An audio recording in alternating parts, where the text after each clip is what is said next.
राजस्थान में चुनावी रणभेरी फिर से बच चुकी है और तमाम राजस्थान की विधानसभा सीटों पर जो टिकट मांग रहे हैं, जो चुनाव लड़ने के इच्छुक हैं, वो प्रत्याशी जोर शोर से लगे हुए हैं और सभी ये मानकर काम कर रहे हैं कि इस बार मुझे मौका मिलेगा। हमारे मीडिया हाउस में बहुत सारे फ़ोन आए, बहुत सारे कॉन्टैक्ट्स आए। हम उनकी भावनाओं की, उनके जज्बात को मद्देनज़र रखते हुए एक बार फिर से मुलाकात कार्यक्रम शुरू कर रहे हैं, जिसमें आप देखेंगे पूरे राजस्थान भर से वे प्रत्याशी, वे संभावित उम्मीदवार, वे कार्यकर्ता जो लंबे समय से राजनीतिक संघर्ष कर रहे हैं। आज हमारे स्टूडियो में मौजूद हैं लाडनू विधानसभा क्षेत्र से भाजपा के लिए टिकट मांगने वाले राजेंद्र सिंह धोलिया, जो एक लंबे समय से राजनीतिक क्षेत्र में कार्य कर रहे हैं और बहुत शिद्दत से इस बार टिकट मांग रहे हैं। आइए आज हम उन्हीं से मुलाकात करते हैं और उन्हीं से पूछते हैं कि क्या आप विधानसभा तक का सफ़र तय कर पाएंगे। अगर सफ़र तय करते हैं तो क्या कुछ नया होगा, वो कौन से रास्ते होंगे, किन बीहड़ों से, किन सुगम रास्तों से आपको गुजरना होगा। तो आइए मिलते हैं राजेंद्र सिंह धोलिया से। धोलिया जी, हमारे स्टूडियो में आपका बहुत बहुत स्वागत है। आपका बहुत बहुत धन्यवाद कि आपने मुझे यहाँ बुलाया। इसके आपके माध्यम से मैं जनता से अपने विचारों को अवगत करा पाऊंगा, रूबरू हो पाऊंगा। बहुत बहुत धन्यवाद। इन विधानसभा चुनाव में हम जब बात करते हैं लाडनू विधानसभा क्षेत्र की, तो बहुत सारे लोग हैं, कार्यकर्ता हैं, पदाधिकारी हैं जो भारतीय जनता पार्टी से अपनी दावेदारी जता रहे हैं। जी, आप भी उनमें से एक हैं। तो हमारे लोग जानना चाहेंगे आपके बारे में, आप कहाँ से आते हैं, आपका बैकग्राउंड क्या है, आपकी क्वालिफिकेशंस क्या है, आपके राजनीतिक अनुभव क्या रहे हैं, दायित्व क्या रहे हैं, इसके बारे में थोड़ा सा हमारे दर्शकों को बताएं। देखिए, मैं इस लाडनू विधानसभा के पास में ही एक छोटा सा गांव है धोलिया, वहाँ का जन्मा जाया हूँ। मेरी शिक्षा शेखावाटी में हुई, वहाँ से मैंने स्नातक किया। फिर दिल्ली में मैंने स्नातकोत्तर की शिक्षा ली। फिर बहुत सारी मल्टीनेशनल कंपनीज में मैंने काम किया। लेकिन मैं इतिहास का स्टूडेंट रहा हूँ। मेरे मन में थी कि भाई किस प्रकार से एक समाज के अंदर अपनी जो मनस्थिति है उसके मुताबिक मैं काम करके जनता की सेवा कर पाऊँ। ये मेरा बचपन से एक सपना था, लेकिन समय काल और परिस्थिति के हिसाब से मैं थोड़ा सा इससे दूर रहा। 2010 के अंदर सरपंच के जब चुनाव हो रहे थे तो यहाँ का जो सामाजिक वातावरण था या राजनीतिक वातावरण था, थोड़ा सा मुझे दूषित लगा और मेरे मन में एक प्रेरणा जगी, कर्तव्य का बोध हुआ कि मुझे इस क्षेत्र में काम करना चाहिए। और मैं वहाँ आया। अप्रत्यक्ष रूप से मैं 2008 के अंदर जब विधानसभा का चुनाव था तो उस चुनाव को मुझे जानने का, समझने का मौका मिला और चुनाव में मैंने भाग लिया। और वो एक गांव के एक बूथ तक सीमित था, लेकिन पहली बार उस बूथ से 2008 के अंदर हम प्लस में रहे और मुझे लगा कि यार कुछ करने से ये माहौल सुधर सकता है। जहाँ पे फर्जी वोटों का वातावरण हो, एक डर का माहौल हो, भय का माहौल हो, इस लोकतंत्र के अंदर यदि जनता डर के मारे वोट का इस्तेमाल नहीं कर पाए और उसको इस्तेमाल करने नहीं देना, इस प्रकार के कई प्रकार के झंझावत थे। मुझे उससे प्रेरणा मिली। सरपंच का इलेक्शन आया, सरपंच का अप्रत्यक्ष रूप से मुझे चुनाव लड़ना पड़ा और उस चुनाव में बड़ी बड़ी झंझावतों को झेलते हुए हमने उस चुनाव में फतह हासिल की। उसके बाद 2015 में मैंने सरपंच का स्वयं लड़ा। उसमें भी कई प्रकार की बाधाएं आई। राजनीति के अंदर सफलता प्राप्त करना कोई हाथों में आपको सत्ता नहीं सौंपता, इसके लिए संघर्ष करना पड़ता है, कई प्रकार की परिस्थितियों से गुजरना पड़ता है। और हम सरपंच का इलेक्शन लड़े और उसमें जीते। फिर तीसरा जब इलेक्शन आया तो ये पंचायत समिति के चुनाव हुए 2021 में। 2020-21 का जो चुनाव था उसमें भी मुझे पार्टी ने टिकट दिया और मैं वार्ड नंबर 6 के अंदर पंचायत समिति सदस्य के रूप में मेरी धर्मपत्नी को टिकट दिया। और उसमें भी कई बाधाएं आई, कुछ बगावत भी हुई, लेकिन कड़ी मेहनत और जनता के अंदर अपना विश्वास देकर उस चुनाव को भी हमने विषम परिस्थितियों में जीता। फिर पार्टी ने मुझे सिंबल दिया। समय कम था, 2 घंटे पहले सिंबल दिया। ताना बाना बिखर चुका था, विजयश्री को प्राप्त नहीं कर पाए। और यूँ करते करते एक मन में था कि यार हमें आगे बढ़ना चाहिए। तो मैंने जनता के समक्ष अपने आप को प्रस्तुत किया कि भाई अपन कुछ बड़ा करें और इस लोकतंत्र के अंदर जनता की सेवा करने के लिए आपके हाथ में पावर होनी चाहिए, ऐसा मुझे महसूस हुआ।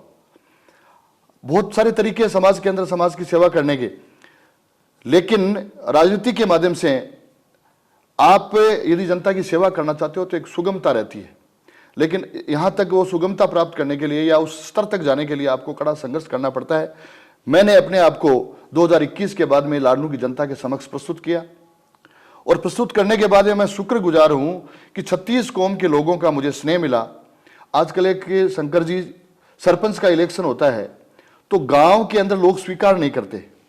मेरा सौभाग्य है कि आप लोगों ने मुझे अपनात्व दिया, मुझे प्यार दिया, जिससे मेरा मनोबल बढ़ता गया और मैं आगे बढ़ता गया। मुझे मेरी कार्यशैली से, जो मैंने किया उससे, आप लोगों के बीच में रहकर जो मैंने समय तन मन धन को समर्पित करके इस क्षेत्र के अंदर बीच में रहा, और मुझे जो आप लोगों से आउटपुट मिला मैं उससे बहुत खुश हूं। आगे आपने कहा कि भाई आप विधानसभा का सफर तय कर पाएंगे, ये सब मैं जिस पार्टी से बिलोंग करता हूं वो पार्टी पंचनिष्ठाओं के साथ चलने वाली पार्टी है। उस पार्टी की एक रीति नीति है, यहाँ पे टिकट देने के प्रावधान होते हैं। टिकट प्राप्त करने से पहले कई प्रकार के स्तरों से गुजरना पड़ता है।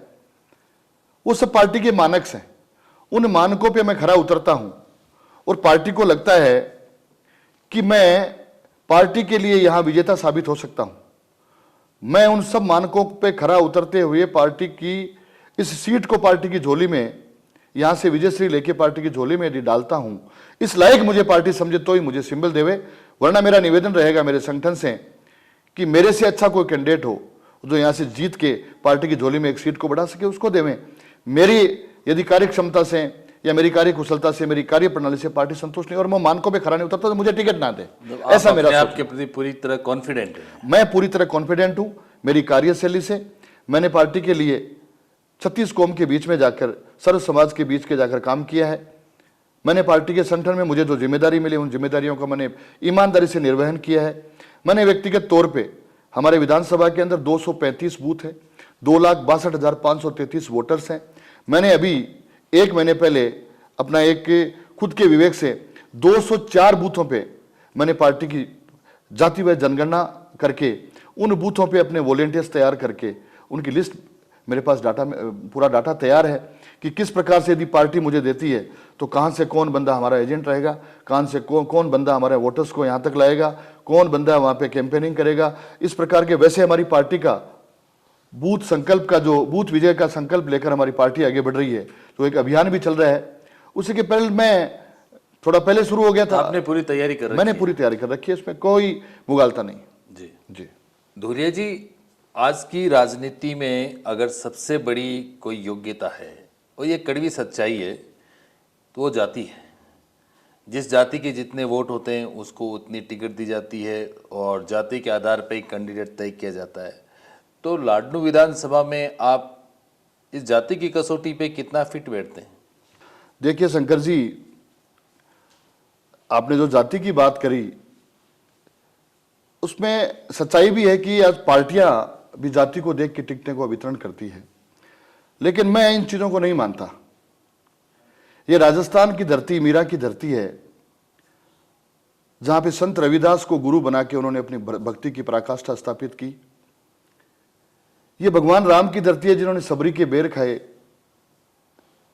जब भगवान राम और मीरा जैसे उच्च कोटि के चरित्र जाति को नहीं मानते थे, तो हम यदि उनको माने तो अतिशयोक्ति होगी। मैंने आपको जैसा पहले बताया कि मैं सर्व समाज के बीच रहा हूं। सर्व समाज के बीच में जाकर सभी जातियों के साथ में मैंने सामंजस्य बैठाने का काम किया। मैंने कभी काम के मामले में न्याय को सर्वोपरि रखा, अपने ईमान को सर्वोपरि रखा, न कि जाति को। जब मैं सरपंच बना तो मैंने समस्त जातियों को इनवाइट किया, सबके साथ में संवाद करके मेरी कार्य प्रणाली को शुरू किया। तो मेरा एक ही कहना था कि जाति के आधार पे, मेरे समाज के आधार पे, परिवार के आधार पे यदि कोई अपराध करेगा या कोई अन्याय करेगा तो मैं न्याय के साथ खड़ा मिलूंगा। इसलिए मेरे पास यदि कोई परिवाद लेके आए तो वो जाति के आधार पर, समाज के आधार पर नहीं लेके आए। यह मेरी कार्य प्रणाली का हिस्सा रहा है। इसलिए मैं जाति के आधार पे नहीं, कसौटी को खरा मेरा सवाल ये है कि जब टिकट तय होती है, फाइनल होती है, तो उसमें देखते हैं कि उस क्षेत्र में पर्टिकुलर कौन सी जाति है वो संख्यात्मक बल से ज्यादा है। नहीं, संख्यात्मक तो बल की बात आप जहां से आते हैं जी, मेरे को ऐसा नहीं लगता है कि एक बहुत बड़ा समूह यहाँ पे इफेक्ट करने वाला वर्ग है आपके पास में, लेकिन जिस जाति का बाहुल्य यहाँ पे है उसका आप कैसे मुकाबला भाई करेंगे? शंकर जी, मुझे ये समझ में नहीं आया कि जाति के नाम पे लोगों को कुछ लोग भ्रमित कर रहे हैं। मैंने 204 बूथों का आपको हवाला दिया कि मैंने 204 बूथों पे व्यक्ति से जाके मैंने जातिगत जनगणना करने का मेरा मकसद यही था कि कम से कम हमारे पास प्रामाणिकता हो। कोई कहता है कि हमारे 80,000 वोट हैं, कोई कह रहा है हमारे 40,000 वोट हैं। इस क्षेत्र में काम करने वाले कुछ लोग जातिगत आधार पे इतने वोट बताते हैं कि वोटों की संख्या 5 लाख हो गई। मैंने कुछ जिम्मेदारी लेके मेरे कर्तव्य का निर्वाह करते हुए कि भी मैं जब किसी के सामने आज आपके सामने बात करता हूं कि मैं जातिगत आंकड़ों की बात करूं तो यहां 2,62,000 वोट हैं। 2,62,000 के अंदर ब्राह्मण समाज, ब्राह्मण और बढ़िया समाज के 30,000 के आसपास वोट हैं। राजपूत, रावणा राजपूत और चारण समाज के देखिए 43,000 वोट हैं। जाट समाज के 45,000 वोट हैं। एससी वर्ग के, जिसमें मेघवाड़ और अन्य एससी वर्ग आ जाते हैं, उसके 55,000 वोट हैं। सबसे बड़ा वर्ग है मूल ओबीसी वर्ग, जिसको कोई गिनता नहीं है। मैंने सबसे ज्यादा काम मूल ओबीसी वर्ग में किया है। उन जातियों के पास जाके बैठा हूं, सामाजिक संस्थाओं में संस्था प्रधानों के साथ में जाके बैठे हैं। वो कहते हैं उनके मन में पीड़ा है कि हमारी इतनी बड़ी संख्या होने के बावजूद हमें कोई गिनता नहीं है। उन लोगों के बीच में जाके मैंने प्रामाणिकता सिद्ध की। कोई जातिगत आधार पर यदि कोई मुझसे बहस करना चाहे तो उसके लिए दरवाजे खुले हैं। माइनॉरिटी के हैं 35,000 के आसपास वोट है, ज्यादा भी हो सकते हैं। मेरे पास 31 वोटों का आंकड़ा नहीं है, वरना मैं आपके सामने टेबल पे रख देता अभी। तो ये नहीं कह सकते कि आपके पास इतना बड़ा समूह नहीं जिसके आधार पे आपको कैंडिडेट बनाया जाए। 40-45,000 वोट यदि जातिगत आधार पे देखा जाए तो, और मैं जिस जाति से बिलोंग करता हूं मुझे गर्व है इस बात का कि उस जाति के साथ में बहुत सारी जातियां साथ में चल के आज तक पहुंची हैं। आज आप पौराणिक काल से देख लीजिए, भगवान राम किसी ठाकुरों के बस पे रावण को फतेह करके नहीं आए थे। एक भी राजा भगवान राम के साथ में नहीं था। उन्होंने बांदरों की, जंगली जीवों की सेना बना के रावण की लंका को फतेह किया। जिनको आप अभी आदिवासी कह सकते हैं, उनको आदिवासी आप कह सकते हैं। और आप देख लीजिए किसी भी युग के अंदर महाराणा प्रताप लड़े थे तो महाराणा प्रताप के सेनापति दूसरी जाति के थे, विजातीय बंधु थे। दुर्गादास राठौड़ लड़े थे, 40 साल तक का उनका संघर्ष इतिहास के अंदर 30 वर्ष की लड़ाई के रूप में माना जाता है। तोलिया जी, आपने एक बहुत अच्छी बात कही। आपकी बात से ऐसा लगता है कि आप वैचारिक दृष्टि से बहुत सधे हुए और मंझे हुए नेता हैं, क्योंकि आप जो बात कर रहे हैं कि भगवान रामचंद्र ने, महाराणा प्रताप ने अपनी जातियों के बल पे फतेह हासिल नहीं की, ये बिल्कुल सत्य है। और आपने एक मूल ओबीसी की बात कही कि एक बहुत बड़ा वर्ग मूल ओबीसी का है, लेकिन मूल ओबीसी को राजनीतिक प्रतिनिधित्व अभी तक उस रेशियो में नहीं मिला जिस रेशियो में मिलना चाहिए। और शायद यही वजह है कि मूल ओबीसी जैसा वर्ग भी आपके साथ में है। आपकी बहुत अच्छी विचारधारा है ये राजनीति में। बाकी राजनीति के लोगों में ये बहुत कम देखने को मिलता है। वो ज़्यादा उसी वर्ग को महत्व देते हैं जिस वर्ग से वो आते हैं। आप सबको साथ लेके चल रहे हैं, तो आपकी बहुत अच्छी सोच है। हमारे जो दर्शक हैं इस बात को गौर करेंगे। मैं तो कह रहा हूं कि जाति के आधार पर यदि आप निकलेंगे तो कितनी जातियों में बांट दोगे? फिर जिस जाति का प्रतिनिधि आएगा वो अपनी जाति की बात करेगा। ऐसा कुछ कर रहे हैं। इसीलिए राजनीतिक में राजनीतिक विकृतता आई है, इसीलिए सामाजिक विकृतियां पैदा हुई है। समाज के अंदर एक बहुत बड़ा वर्ग भेद पैदा हो गया। जातिगत आधार पे हम फैसले करने लग गए, जाति के आधार पे आंदोलन होने लग गए, जाति के आधार पे देश को बांट रहे हैं। देश प्रेम की भावना कहां है? आज अब राष्ट्र को सर्वोपरि मानते हैं, राष्ट्रीय प्रथम और राष्ट्रीय अंतिम जिसकी भावना को लेकर हमारी पार्टी आगे बढ़ रही है। मैं आपके हिसाब से, जैसे ये देखिए, ये मोटो है, ये जो लोगो है, या आप इसको टैगलाइन कह दीजिए, अभी देशभक्ति बहुत चरम पे है जी। तो हालांकि मेरा मानना ये है कि देशभक्ति के भी मायने बदल चुके हैं जी। क्योंकि हमें देश के लिए अब मरने की, कटने की आवश्यकता नहीं है, बल्कि देश के लिए कुछ पॉजिटिव करने की जरूरत है। शंकर जी, इस बारे में आप क्या सोचते हैं? मेरे मन में था कि मैं फौजी बन के देश की सेवा करूं, मैं एक पुलिस के अंदर भर्ती होकर देश की सेवा करूं। वर्दी पहन के ही पुलिस देश की सेवा की जाए जरूरी नहीं है। देश की सेवा के अनेकों माध्यम हैं। बिल्कुल, आप अपनी कर्तव्य निष्ठा से, आपके मन के अंदर देश के प्रति भाव होना चाहिए। आपके देशभक्ति होनी चाहिए, और उस देशभक्ति के भाव को भाव बना के बैठे रहने से तो देश की सेवा हो नहीं सकती। आपको कर्तव्य का बोध भी होना चाहिए। बिल्कुल सही कहा आपने। हमें हमारे पूर्वजों के जीवन मूल्यों को ध्यान में रखकर देश की सेवा के लिए तत्पर रहना चाहिए कि हमारे पूर्वजों ने इस देश और धर्म की रक्षा के लिए, सनातन धर्म की रक्षा के लिए सर कटाए, जाने दी, कुर्बानियां दी, सर्वोच्च बलिदान दिए। मेरे को ऐसा लगता है कि आप इस पूरे राजनीतिक यात्रा में अपने इतिहास में स्नातक होने का भी पूरा फायदा ले रहे हैं। बिल्कुल फायदा। इतिहास तो ऐसा सब्जेक्ट है सर, इतिहास किसी देश, किसी संस्कृति, किसी संस्था, कोई पार्टी अपने अतीत से मुंह नहीं मोड़ सकती। और मुझे गर्व है कि इस देश में हमने जन्म लिया, और सौभाग्य है और परम सौभाग्य है कि राजस्थान में जन्म लिया, जहां पे वीरता की परिभाषा परिभाषित होती है।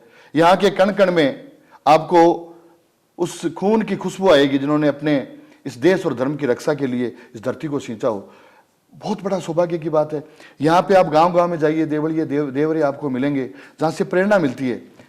मेरा तो राजनीति में आने के पीछे सबसे बड़ा कारक रहा है वो राष्ट्रभक्ति का रहा। सिपाही नहीं बन सका, फौज में मुझे भर्ती लिया नहीं, पता नहीं, कभी दौड़ में जाता था, दौड़ में आता तो कहता सीना कम है, कहीं सीना कम है तो बोला दौड़ में नहीं है, कभी बोला टेस्ट में नहीं है, कभी इसमें नहीं है। तो यहाँ तो कोई भर्ती तो होती नहीं है। मेरे को लगता है कि आपके सीने का नाप उस समय सही नहीं लिया गया। नहीं, हो सकता है मेरा सीने का नाप नहीं लिया होगा, लेकिन सीने का नाप या तो फीता खराब था या मेरा सीना सही नहीं था। राजनीति में तो सीना 56 इंच का करके आए हैं। मेरा तो साहब 56 इंच का उस समय था, और मैं तो ऐसा ही था 20 साल पहले, 30 साल पहले, आज भी वैसा ही हूं।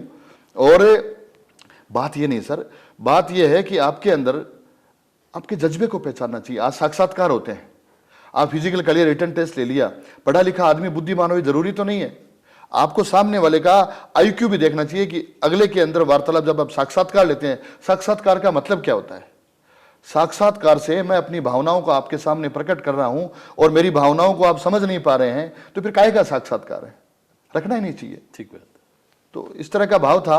और मुझे तो गर्व है, ऐसी पार्टी से मैं बिलोंग करता हूं जिनके नेता हमारे वाजपेयी जी थे, उनका राष्ट्रवाद इतना प्रबल था। आज मोदी जी जिन्होंने राष्ट्र को प्रथम, राष्ट्र को अंतिम समझ के इस देश को सांस्कृतिक वैभव पुनः दिलाने के लिए, इसके सांस्कृतिक पुनरुद्धार के लिए कितना बड़ा काम कर रहा है।